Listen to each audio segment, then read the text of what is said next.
Salve, salve galera, tá começando mais um Podzão, nosso podcast de esportes aqui do portal Roma News. Claro, esse mais um produto que você encontra no RomaCast e agora também no YouTube, hoje estreando um novo cenário.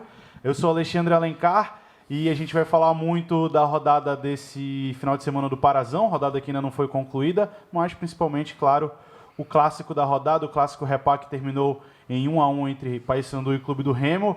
Hoje eu recebo o Júnior Cunha, como de costume, colega aqui do portal Roma News. Fala, Júnior, beleza? Fala, Alexandre, tudo bem? Vamos aí falar sobre o que foi esse final de semana que teve clássico Repá. Remo fez 1-0, Paysandu logo depois conseguiu o empate e ficou tudo igual na Curuzu. E hoje também estreando aqui, debutando no nosso podcast, Laiana Damasceno, repórter aqui do portal Roma News também. E aí, Laiana, tudo bom? Tudo bem, Alexandre? Tudo bem, Júnior? Bom, estou aqui participando com os meninos para a gente falar um pouquinho do que rolou, né? Do que foi esse clássico, né? Ou deveria ter sido um clássico. Mas, enfim, vamos lá começar? Vamos passar primeiro o que aconteceu até hoje, né? Até esta segunda-feira. No domingo, o Caeté venceu o Bragantino no clássico de lá de Bragança, 2-1 para o Caeté. Esse foi o primeiro clássico da rodada, né? A gente teve o Bragantino lá vencendo, o Caeté vencendo o Bragantino, o clássico da farinha, né? Como a galera tá chamando. E ainda tivemos Independente 1, Tunaluso 0, Águia de Marabá 1, Castanhal 0. E aí o Repá 1-1, que foi lá na Curuzu. Clássico que, diria eu que... Clássico foi só no segundo tempo, né? Porque no primeiro foi praticamente um treino do Paysandu, ataque contra a defesa. O Remo não viu a cor da bola, o Remo estava muito nervoso, Bruno Alves, que costuma ser um dos destaques do time, não conseguiu jogar, estava mais preocupado em brigar e causar confusão. Na verdade, amigo, eu acho que o Remo, ele estava assim, no primeiro tempo, eu assisti o jogo e percebi que ele estava muito na defensiva, né? O Paysandu, ele tomou conta ali do jogo, ele fez jus, né? Dono da casa, mas no segundo tempo aí o Remo veio e mostrou, né, porque veio para esse Repá. No primeiro tempo, o Paysandu dominou o jogo muito em função do Ricardinho, né? A marcação do Remo em cima do Ricardinho ela não funcionou.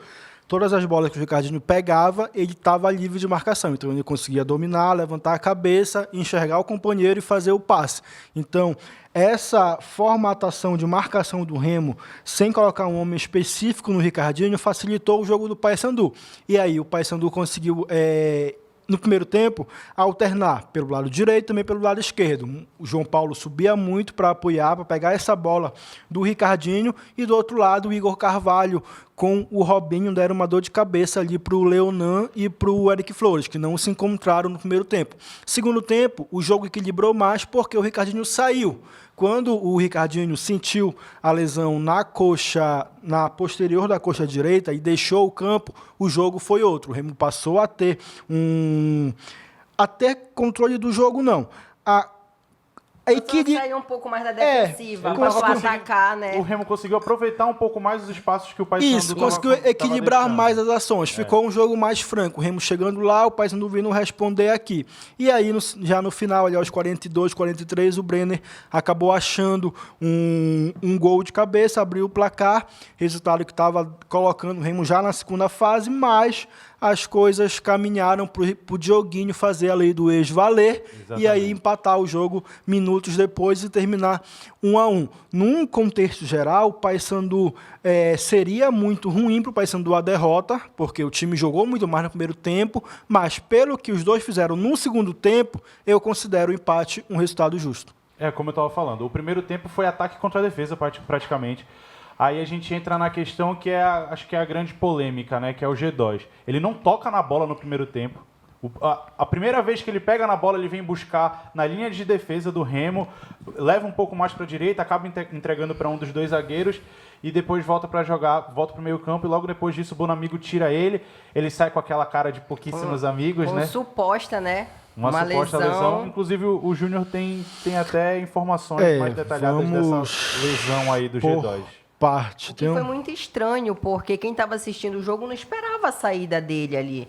Até porque não teve nenhum tipo de. Como é que eu posso falar? Não teve nenhum lance ríspido que ele Nenhum tipo de pudesse lance que sentir tivesse. A gente pudesse dizer assim: o G2 está batido, está cansado, sentiu alguma coisa. Não teve absolutamente nada. Ele simplesmente saiu. O que causou muita surpresa e hoje a gente, inclusive, estava falando sobre isso, porque foi. Inclusive, para mim, foi uma saída assim muito precoce dele, porque uma coisa inesperada. Foi precoce mesmo, né? Se você entrar agora no Portal Roma News, tem uma reportagem nossa sobre essa situação do G2. Aí a gente conversou com o médico do clube, Jean Clay, que é o chefe do departamento médico. Conversamos também com uma fonte ligada lá dentro do Baenão. A situação é a seguinte: perguntei ao médico sobre a lesão. Qual era a lesão do G2? A resposta foi: reavaliação hoje e amanhã. Nada fora do normal para um atleta de alto rendimento. Não teve uma resposta específica sobre a lesão, se está machucado, se não está. Essa fonte que nós ouvimos, que eu ouvi lá do Baenão, ela me disse o seguinte, que o G2 não treinou nem sexta e nem sábado. No sábado ele treinou. Sim, treinou. Tanto que eu rebati para a fonte. Falei, o G2 treinou sábado. Está aqui nas imagens, o clube disponibilizou o G2 treinando no sábado. Tudo bem, ele treinou no sábado, mas na sexta-feira ele não treinou. Até aí, ok. Só que essa fonte não deu certeza da lesão. Apenas colocou que acha que é o tornozelo. Não confirmou se é o tornozelo ou não. Então, há essa, vamos dizer assim, essa contradição entre as versões. O Bonamigo falou ontem que o G2 foi para o sacrifício no jogo. O G2, após o jogo, também falou que precisou tomar injeção para poder não sentir dores e ir para o jogo no sacrifício. Então, assim, há esses dois lados. O médico do clube não confirma a lesão, não diz que há uma lesão em ponto específico do corpo do G2. O G2 fala que foi para o sacrifício, o Bonamigo também diz que foi para o sacrifício. Se foi ou se não foi, se está machucado ou se não está, a gente vai saber mais tarde, quando o clube voltar a treinar e tiver já um parecer oficial do clube sobre o laudo médico do G2. Mas a minha percepção da situação é de que é a opinião. O G2 não está machucado. As informações estão desencontradas. Justamente. Né? Agora, por que colocar o G2 no sacrifício, já que ele estava sentindo, né? Pelo simples fato de que o Remo não tem substituto pro G2. Pois tá, ok. Mas e aí? Não fez nada. O Remo não tem substituto pro G2. Não fez nada. Botou ele no sacrifício em vão. No primeiro tempo, o Remo teve uma jogada super... Não teve jogada criativa. Foi uma jogada que foi totalmente tomada pelo Paysandu. E acaba que, no final, ele vai e tem essa saída. E aí o Bonamigo acaba queimando uma substituição, acaba queimando uma das paralisações que os técnicos podem fazer nos 90 minutos, tirando o intervalo, cada técnico pode mexer em 3 momentos diferentes, mais as 5 substituições, né? E aí ele não espera acabar o jogo para mexer no intervalo, tira o G2, põe o Ronald, aí o Ronald vai jogar na ponta esquerda, ele põe o Eric Flores mais centralizado. O Eric também não conseguiu jogar, né? Não foi uma boa partida do Eric Flores. Muito pelo Remo não ter saída de bola. O Show e o Pingo muito apagados, os dois entregando bolas a todo momento para o time do Paysandu. O Leonan não comprometeu na defesa, mas ele pegou um sufoco danado. Estava até conversando em off com o Júnior sobre isso, porque o Eric não conseguia voltar para marcar e ajudar o Leonan quando tinha a dobradinha Robinho e o Igor Carvalho por lá. E do lado direito, o Ricardo Luz também foi uma partida muito, muito, muito abaixo do que o Ricardo Luz vinha fazendo com o Remo.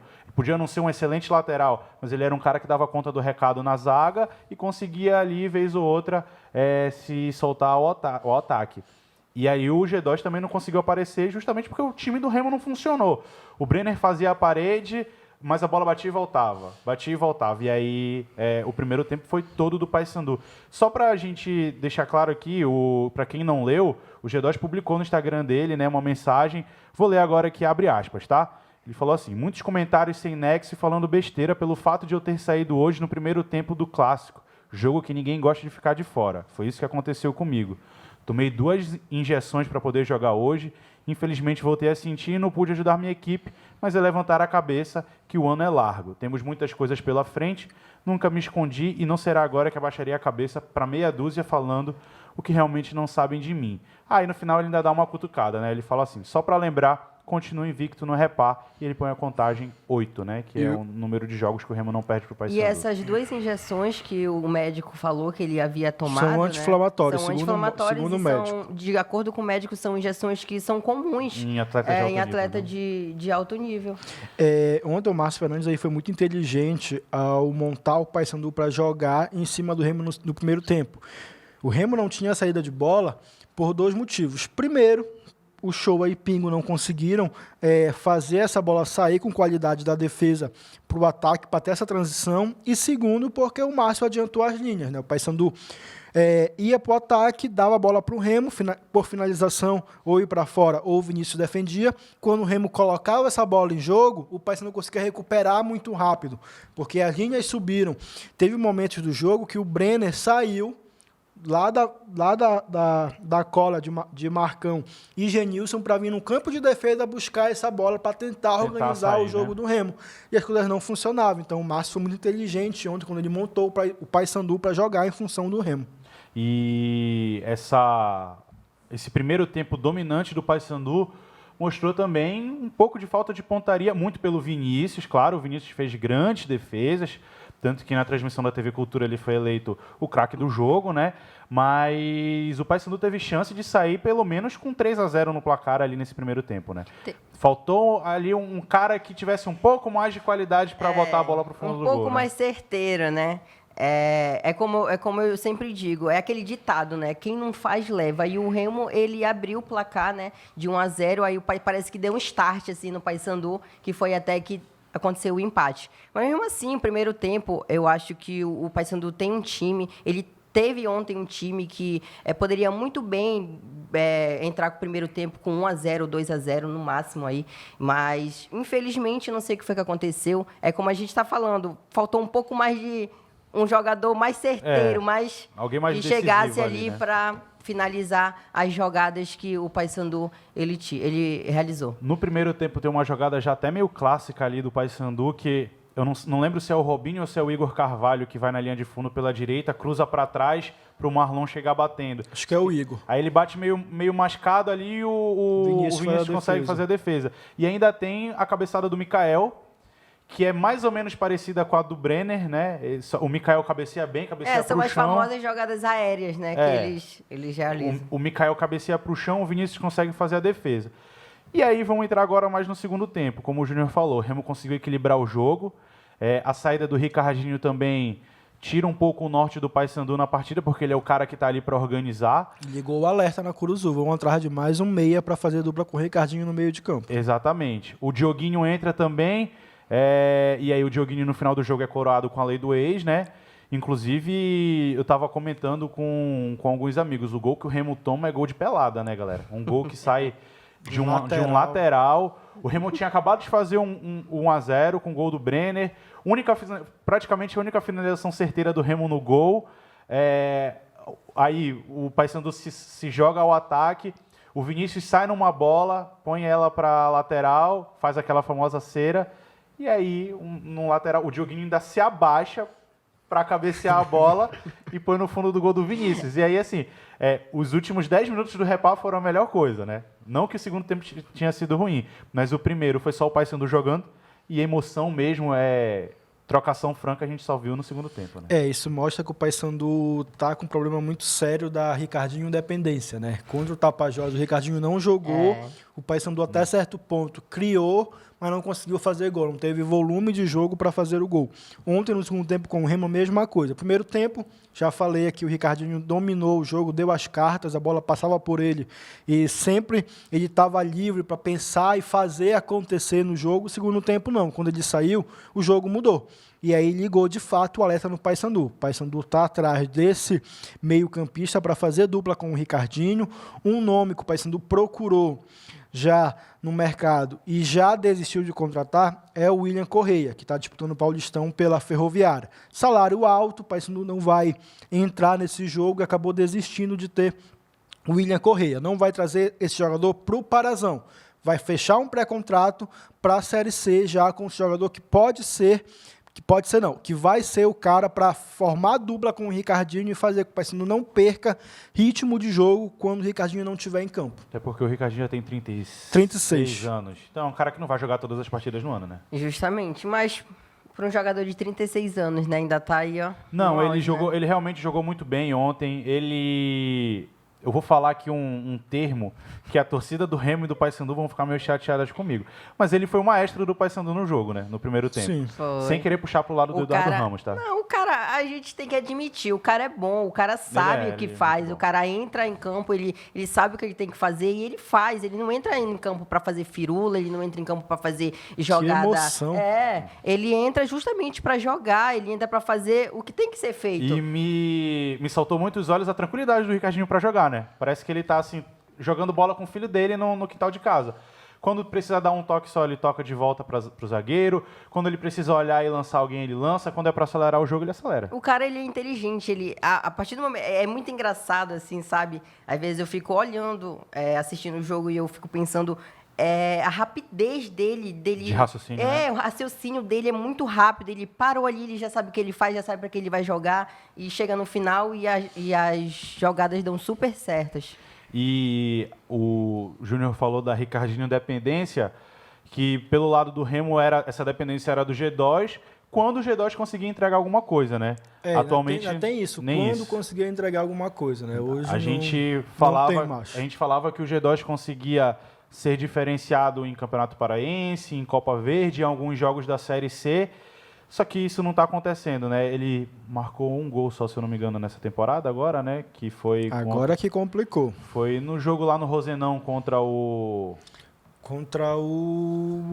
Complicou de Contra o novo. Ipiranga. Contra o Ipiranga. Contra o Ipiranga, Rodada ele- passada. É que quase não ganha. rodada que passada quando... não, rodada passada foi contra o TV Agora Atuna. complicou de novo. Vamos bater tabela Estamos aqui. pegando porrada tá bom. Vamos pegar a tabela aqui. pra pegar a tabela do Produção. Remo. Ó, empatou em 1-1 com o Foi Bragantino, um ou não? foi o gol do Bruno Alves de pênalti. Depois empatou em 0-0 com a Tuna no Clássico. A última vitória do Remo foi contra o Tapajós no Bainão 2-1, mas antes, na terceira rodada, exatamente contra o Itupiranga lá no Rosenão, 3-0, o G2 faz um jogo. dos gols. G2, Bruno Alves, quem foi que marcou o outro? Eric Flores de Eric cabeça. Flores de cabeça. Foi isso aí. Aí fechou pra ele, acabou. Então, ele não vem realmente rendendo com a camisa do Remo. A gente não sabe até que ponto é a suposta lesão que a lesão que ele teve no início da temporada, Foi no ele teve. tornozelo, né? Que ficou uma Existiu bola no uma tornozelo. lesão, né? Existiu, Sim. existiu. Ali existiu.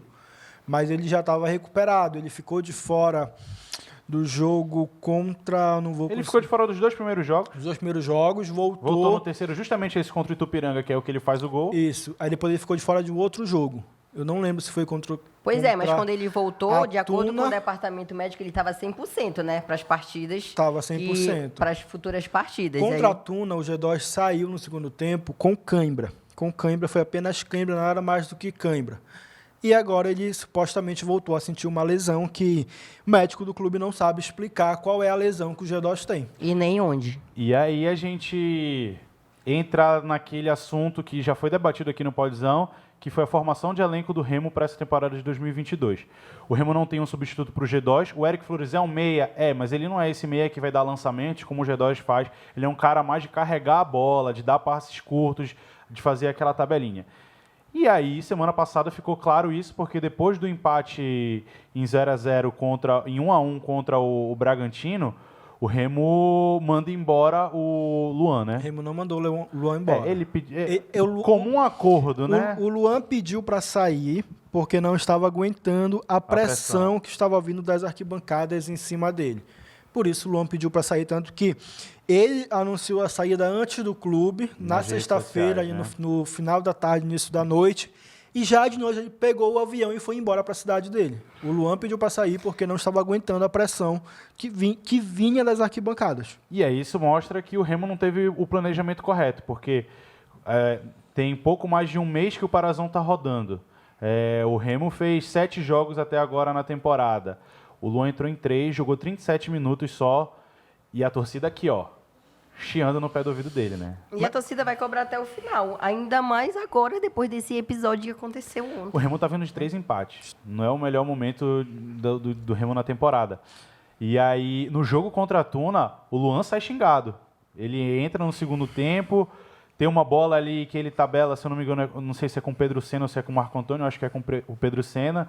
Ele tenta bater colocado e bate muito mal. Assim, ele foi a gota d'água, a torcida começa a xingar o Luan. E aí, dentro disso, eu faço uma avaliação fria dos dois elencos, 2021 e 2022. A sensação que eu tenho é que, em 2022, o Remo montou um elenco pior do que 2021. Apesar das peças que estão na reserva serem praticamente as mesmas, por exemplo, o Bonamigo ontem, ele colocou em campo o Ronald. O Ronald entra todo o jogo, foi assim em 2021. Thiago Mafra também entra quase todo o jogo, foi assim em 2021. Então, assim, não tem peças qualificadas no banco de reservas a ponto de entrar e mudar a história do jogo. É inevitável não fazer um paralelo com o Paysandu. O Paysandu, na primeira rodada, contra o Bragantino, ele venceu o jogo por conta de quem estava no banco de reservas. Dioguinho entrou, fez gol. O Christian entrou, fez gol. O Darley entrou, fez gol. Dioguinho não, Dioguinho foi titular naquele jogo. Christian e Darley entraram e fizeram gol. Bileu fez o gol naquele jogo. Bileu fez o gol naquele jogo. No segundo jogo contra a Tuna, Dioguinho saiu do banco, entrou, fez 2 gols e garantiu a goleada do Paysandu por 3-0. Então, assim, é uma comparação que precisa ser feita. Vamos disputar a mesma competição. O Paysandu vem de 3 anos, vai para o 4º ano numa Série C, onde ele não tem cota. O Remo vem de uma Série B, onde recebeu, ano passado, só de cota, mais de 7 milhões de reais. Então, assim, deveria ter feito planejamento melhor, deveria ter contratado, montado um elenco de maneira melhor, de maneira mais satisfatória para não sofrer tanto. Se hoje o Remo joga um futebol tecnicamente muito abaixo do esperado, é por conta das peças que foram contratadas. Nada pessoal por quem está contratando, nada pessoal com quem está no elenco do Remo, mas as peças elas não são de qualidade para disputar uma temporada. Tanto que o Luan, que saiu sexta-feira, ele tinha contrato até o Parazão. Até o final do Parazão, né? Veraldo, até o final do Parazão. Elton, até o final do Parazão. Estou puxando pela memória aqui. Curuá, até o final do Parazão. Quem mais que chegou? Me ajuda nessa leva aí. Dos goleiros, o Jorge Passetti até o final do ano e o Iago Darubi até o final do Parazão. Então, assim, são contratos que são feitos, de fato, contratos de apostas em jogadores para ficar até o Parazão. Se der certo, beleza, renova. Se não der certo, vai ter que ir no mercado, trazer quase que um time todo novo. Então, assim, um planejamento que não foi bem feito. Nada garante ao Remo que quando terminar quando estiver terminando o Parazão e os demais campeonatos estaduais, o Remo vai conseguir trazer peças boas de outros centros. Porque a gente sabe que a concorrência com a Série B ela é muito desleal hoje. O Remo passou por isso ano passado. Mesmo estando numa Série B, a concorrência era desleal com outros clubes. Jogadores que o Remo queria trazer, não conseguiu. Mesmo tendo um certo poder aquisitivo de uma Série B. Esse ano vai ser muito mais difícil, porque disputa uma Série C, não tem a cota por participação. O CBF vai dar aí 200 mil para o clube. 200 mil não é nem metade da folha do Remo. Então, vai ficar muito mais difícil. E se a gente for falar também da formação de elenco do Paysandu, eu acho que ali o único problema... O Paysandu quase não jogou com o Henan no ataque, né? Porque ele teve um problema no ombro, se eu não estou enganado. Voltou ontem no banco de reservas, mas não entrou. Mas tinha uma galerinha reclamando da atuação do Mikael, que no segundo tempo deu umas vaciladas ali, né? Entregou algumas bolas. O Bileu parece ser um cara muito mais seguro do que o Mikael. Só que precisa de um substituto também à altura, né? Eu acho que esse é o único ponto ali que dá para criticar um pouco essa formação de elenco do Paysandu. A gente tem que ver como que o Henan vai encaixar nesse ataque, né? Porque ele também pouco jogou. Mas aí, nome por nome, o Paysandu contratou melhor. Não, isso com certeza. Ricardinho, Henan, que vem aí de dois acessos da C para B. Toscano, que estava na Série A. Então, assim, o José Aldo, que voltou para o clube. Então, assim, nome por nome, o Paysandu contratou melhor. Essa é uma das broncas dos torcedores hoje. É o que deixa um pouquinho a desejar e é por isso que a torcida ela cobra, né? E eu acredito que o apoio da torcida, isso influencia muito, principalmente com relação ao Remo. A torcida ela não vem aí satisfeita, ela não está muito feliz aí com o desempenho do Remo, com o time, né? Com a comissão, né, que o Remo tem. Mas isso aí, como o Júnior falou, são contratos que vão até o final do Parazão. Se vão ser, né, se vão ser prorrogados ou não, aí, né? já fica aí no ar. E naquela mensagem do G2 ele fala de 8 jogos sem perder para o rival. Estou tentando abrir aqui a matéria que amanheceu hoje no portal Roma News, que foi uma que eu fiz, sobre um mini tabu aí, né? Já se pode falar. São 8 jogos que o Remo completa sem perder para o Paysandu.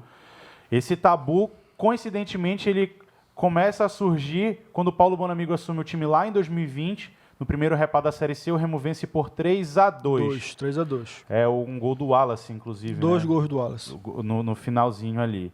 E ontem o Remo completou esse 8º jogo sem perder para o Paysandu. Nesses 8 jogos, são 5 vitórias do Remo, 3 empates. Os jogos foram pela Série C de 2020. Teve o 4-2 do Parazão do ano passado. Depois os times se encontraram 2 vezes pela Copa Verde do ano passado. Um empate em 2-2 na Curuzu. Vitória do Remo 2-0 pela semifinal, já no Baenão. E esse jogo de ontem, 1-1. E aí fica claro que aquela máxima do futebol clássico é clássico e vice-versa, não tem favorito, né? O Paysandu Era favorito ontem. era favorito É ontem. inevitável. Negócio de não tem favorito, tem. Tem. O Paysandu chegou melhor no clássico, tem o melhor elenco, vinha jogando o melhor futebol. Tanto que no primeiro tempo o Paysandu mostrou esse favoritismo. Amassou o clube do Remo na Curuzu, mas no segundo tempo o Remo conseguiu igualar por conta da saída do Ricardinho. E aí entrou aquela, o Remo fez um gol e quase que ganha o jogo. E aí entra aquilo que a gente estava conversando em off com a Laiana.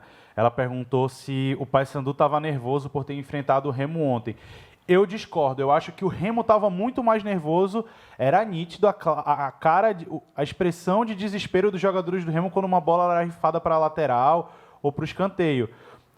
Dava para ver o Everton Senna olhando para o Marlon olhando para os laterais e todo mundo meio perdido sem saber o que fazer. Eu acho que o Paysandu só não teve cabeça para botar a bola para o fundo do gol. Expectativas foram criadas pelo torcedor né, do Paysandu, porque é um time assim que a gente estava esperando, vamos chegar na Curuzu, como é que o povo fala, vamos chegar grandão, né? Sim. Meter 2-0, 3-0 no Remo, de estar em casa e a torcida apoiando. Só que não foi o que aconteceu. O Remo, por mais que a gente fale que o Remo não está com um time bom, aconteceu disso, já que tu mesmo falou, poderia sim estar nervoso, mas mesmo assim, o Paysandu, por mais que tenha dominado, não conseguiu ali emplacar, não conseguiu ali fazer outras jogadas para que finalizasse em gols. E o Paysandu já tinha garantido a classificação para a próxima fase, tá? É líder, 14 pontos do Grupo A. Também acho que não perde essa liderança, apesar do Águia estar com 11, tá?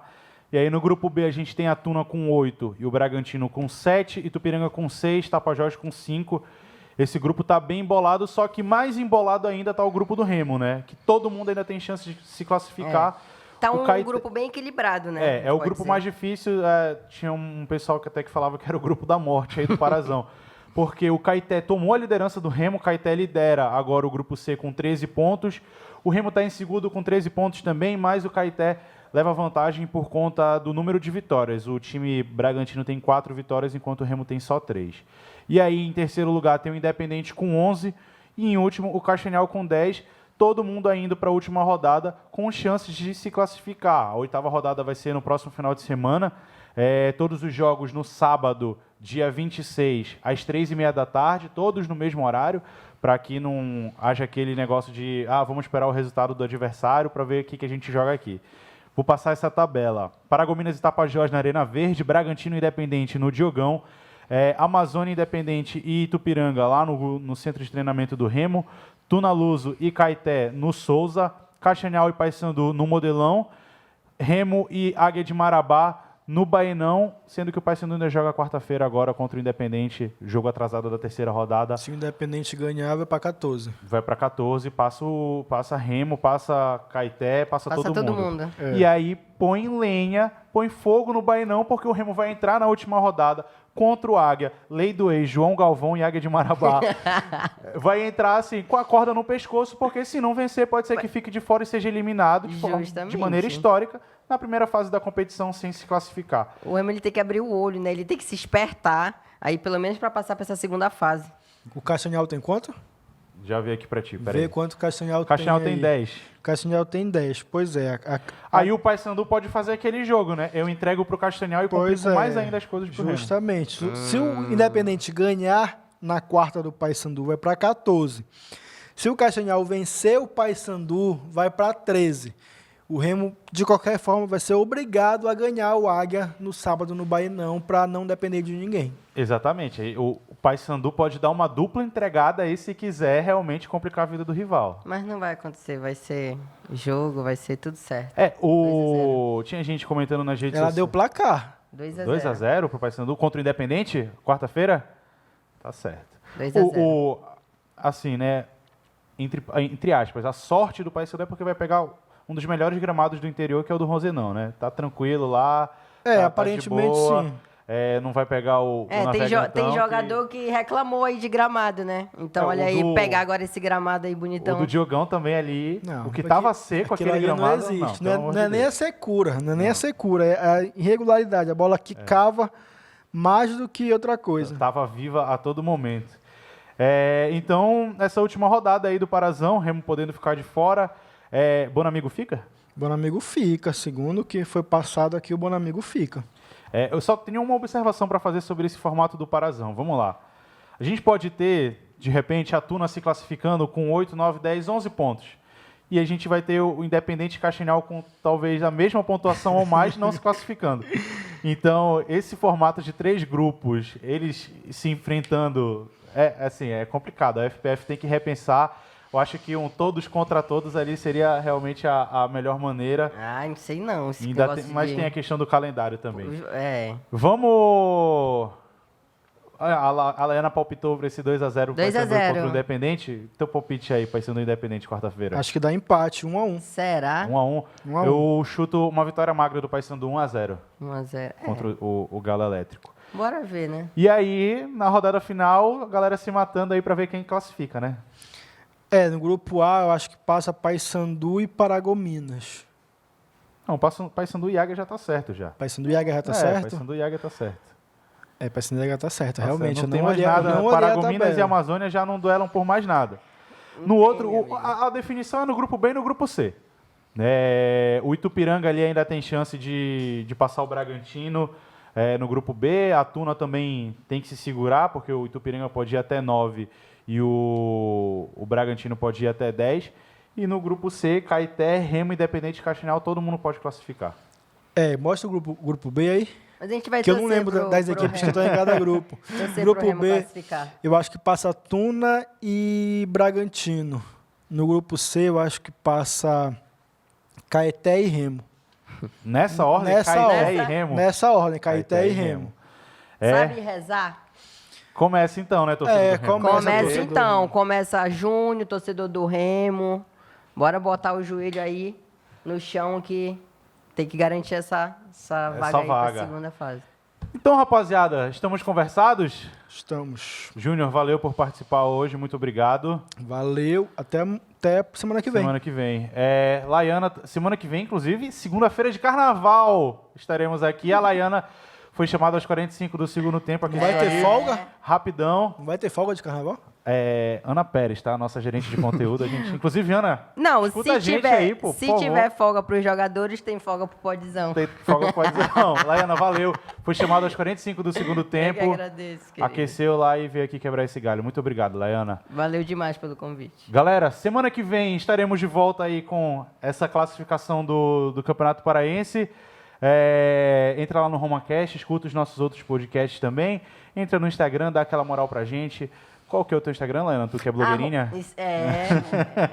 @laidamaicena_, segue lá, tá? Deixa teu comentário sobre todos. Vou colocar também lá no Instagram o link do Podzão que vai sair. Hoje. Vai subir hoje, né? Pra vocês assistirem. Olha que moral. Não perde. O Júnior que é mais ativo no Twitter. No Twitter Júnior S. Cunha. Segue lá, Alexandre C1007. Semana que vem a gente está de volta. Um grande abraço, tamo junto.